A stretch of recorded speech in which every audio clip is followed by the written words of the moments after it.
Nem tudo que está abaixo do valor patrimonial é barato e nem tudo que está acima dele é caro. Nesse vídeo eu vou te explicar o porquê. Eu frequentemente recebo no meu Instagram perguntas a respeito de ações que estão sendo negociadas abaixo do valor patrimonial, porque muitos investidores olham para esse indicador de maneira isolada e deduzem que esse fato por si só constitui uma oportunidade de ganho. Infelizmente, a história não é bem essa. Não dá para olhar isso de maneira isolada, porque às vezes é absolutamente justo que uma determinada empresa negocie abaixo do valor patrimonial, da mesma maneira que muitas vezes é absolutamente justo que o preço seja acima desse valor. Para começar a compreender os porquês, a primeira coisa que a gente tem que fazer é entender o que é e principalmente o que não é o valor patrimonial. Vamos para a lousa que eu vou te explicar. Então vamos lá. O valor patrimonial por ação, ou VPA, ele vai ser o patrimônio líquido da empresa dividido pelo número total de ações que foram emitidas por essa empresa. Sendo que o patrimônio líquido ele é a diferença entre o total de ativos que se encontram no balanço e o total de passivos que lá também se encontram. Essa subtração, ela pode conduzir à equivocada ideia de que, se a empresa pegar todos os seus ativos e usá-los para quitar todos os seus passivos, este valor, patrimônio líquido, ele efetivamente sobra para os acionistas. Isso aconteceria, melhor dizendo, em um cenário de valor de liquidação,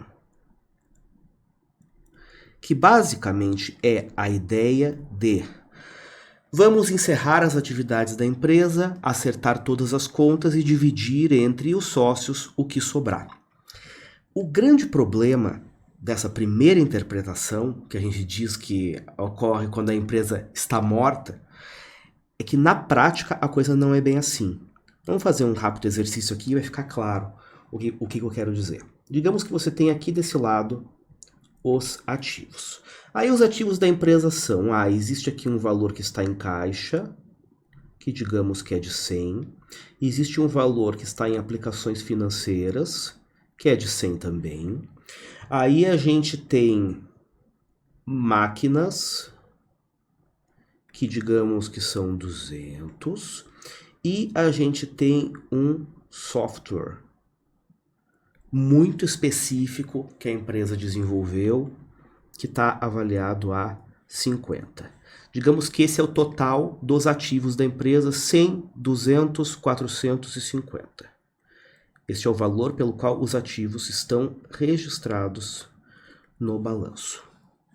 Digamos que os passivos, a gente vai ter ali contas a pagar num valor total de 200.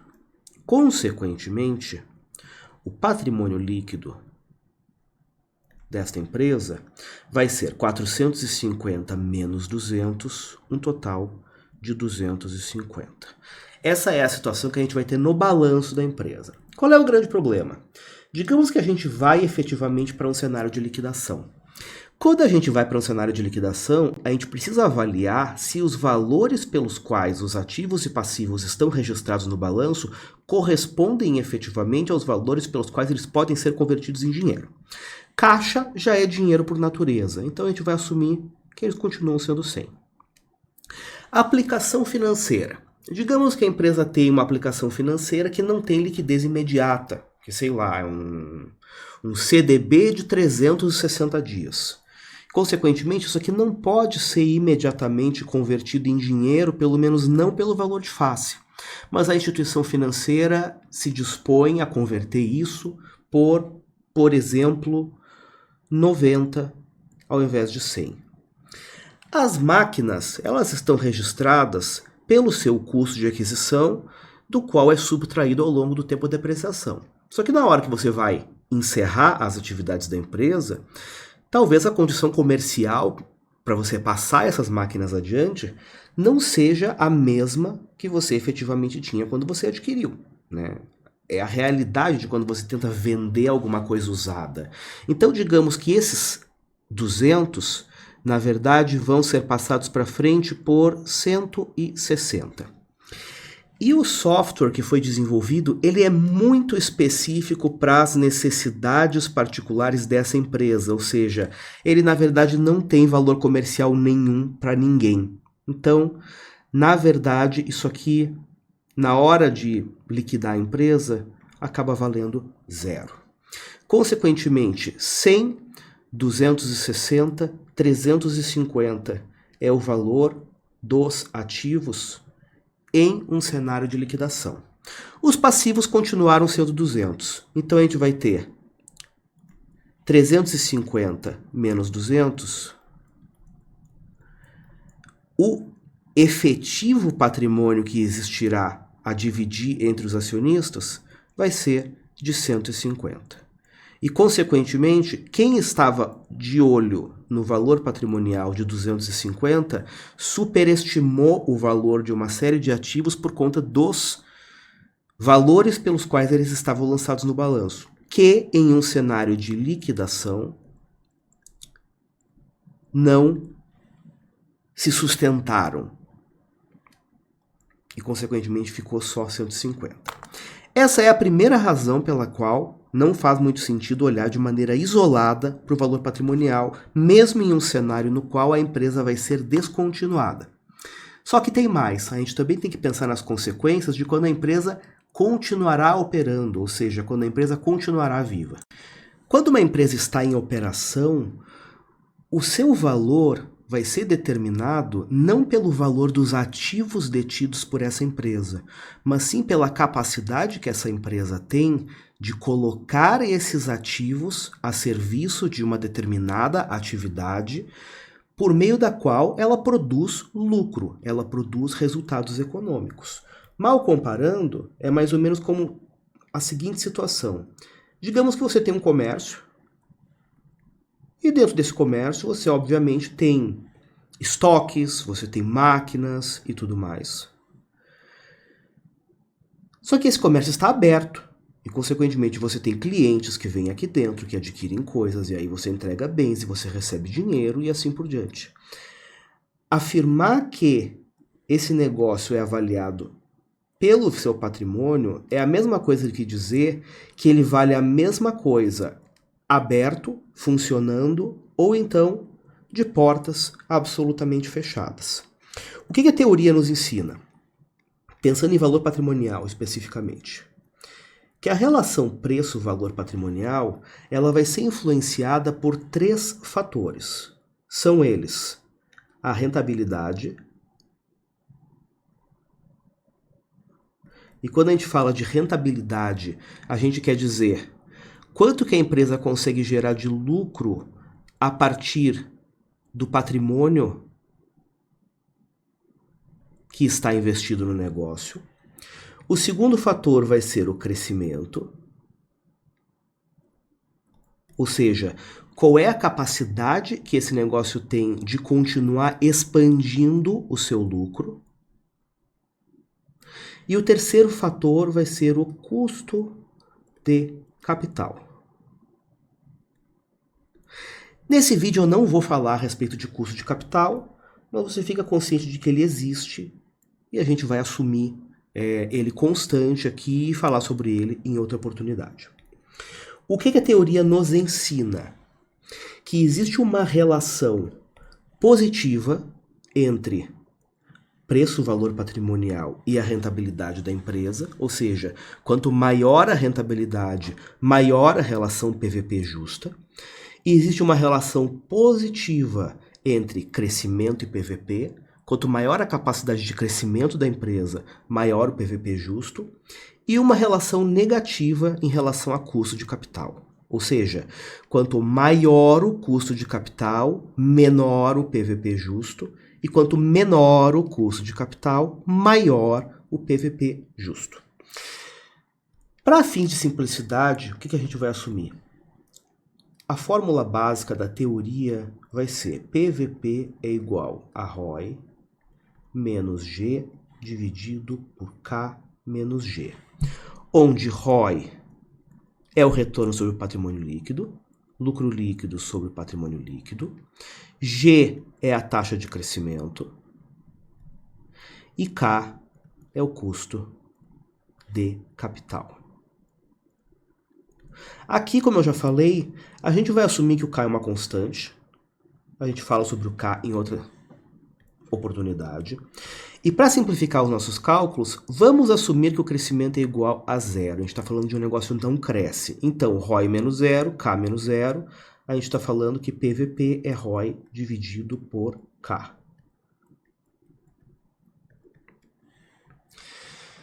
O que vai significar que, se K é uma constante, a relação preço-valor patrimonial vai depender do ROI da empresa, que a gente pode expressar da seguinte maneira. Vamos fazer um gráfico. Aqui a gente tem o PVP justo, aqui a gente tem o ROI justo. Digamos que a gente tenha uma empresa que entrega um ROI de 15%, ela vai ter um preço-valor patrimonial justo, por exemplo, de 1. Para isso, o K tem que ser 15. E a gente tem uma outra empresa que entrega 30% e vai ter, consequentemente, um preço-valor patrimonial de 2. E assim por diante. Os números aqui não importam. O que importa é você entender que quanto maior for o ROI gerado por essa empresa, maior será a relação preço-valor patrimonial justa.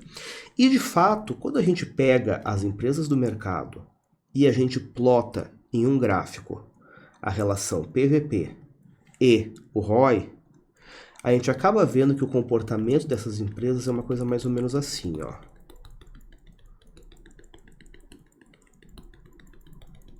Ou seja, por mais que você tenha uma dispersão, se você fizer uma linha média, você descobre que essa relação é positiva. E essa dispersão está relacionada principalmente ao crescimento, porque diferentes empresas vão ter diferentes taxas de crescimento. Vamos voltar para a fórmula. Digamos, por exemplo, que PVP é igual a ROI dividido por K. Vamos assumir que o nosso K é 15%.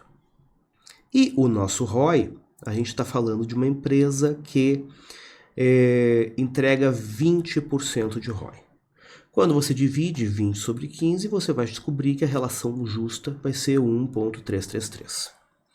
Por outro lado, você vai ter uma outra empresa que entrega 10% de ROI e que também tem um custo de 15% de capital. A relação justa para ela vai ser aproximadamente 0,7 vezes. E assim por diante. Consequentemente, a que conclusão a gente chega? Quando você olha... Consequentemente, qual é a nossa conclusão? Sempre que você olhar para o valor patrimonial de uma empresa, olha em conjunto para o retorno sobre o patrimônio líquido, que é uma informação fácil de encontrar, você encontra em diversos sites, no Fundamentos, no Status Invest, ou você pode entrar no site de RI e calcular na mão. E principalmente, compara com empresas do mesmo setor. Você possivelmente vai descobrir que as diferenças de preço-valor patrimonial de diferentes empresas é muito explicada pelas diferenças de rentabilidade que essas mesmas empresas entregam. Sendo que muitas vezes uma empresa que negocia abaixo do valor patrimonial simplesmente negocia nesse nível porque entrega um retorno, uma rentabilidade baixa. E, consequentemente, o mercado ajusta essa rentabilidade baixa via preço. Não necessariamente significa que essa empresa é uma grande oportunidade. Fez sentido? Ajudou a clarear as ideias? Então curte, se inscreve nesse canal que logo mais eu trago mais insights para você. Tchau!